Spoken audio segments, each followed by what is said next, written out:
Everyone, in today's video I will be discussing about malicious prosecution. A malicious prosecution is defined as a judicial proceeding instituted by one person against another from wrongful or improper motive and without probable cause to sustain it.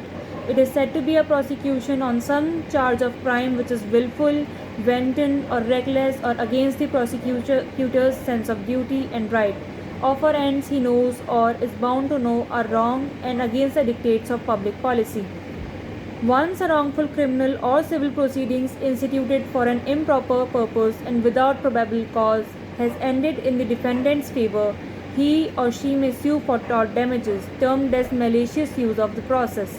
Malicious prosecution consists in instituting unsuccessful criminal proceedings maliciously and without reasonable and probable cause. When such prosecution causes actual damage to the party prosecuted, it is a tort for which he can bring an action.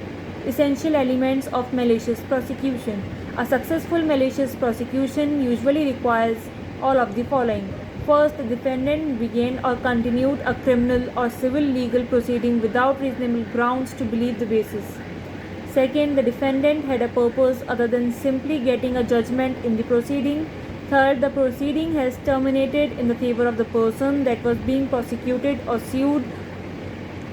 A criminal proceeding is any process where the government can punish a person for offences ranging from homicide to a parking ticket.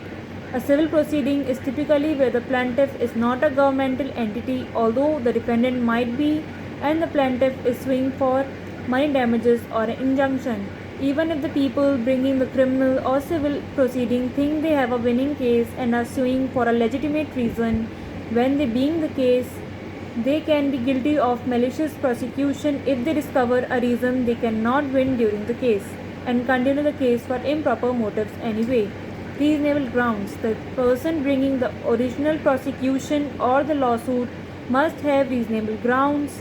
A reasonable person in their place would think that the legal action was legitimate and had a chance of winning.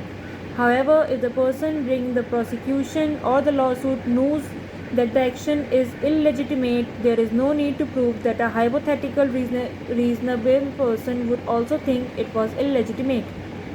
Improper purpose.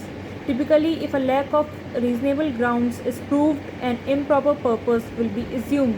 This means that the plaintiff is in a malicious prosecution action does not necessarily need to prove that the defendant had an improper purpose. However, if the defendant can prove that he or she had a proper purpose, the plaintiff will not win. Favorable termination. Finally, the plaintiff in a malicious prosecution suit must have successfully defended against and won the previous illegitimate lawsuit. In other words, if a person was convicted of criminal charges or had to pay damages in a civil lawsuit, he or she probably cannot sue for malicious prosecution based on that criminal or the civil action. Thank you.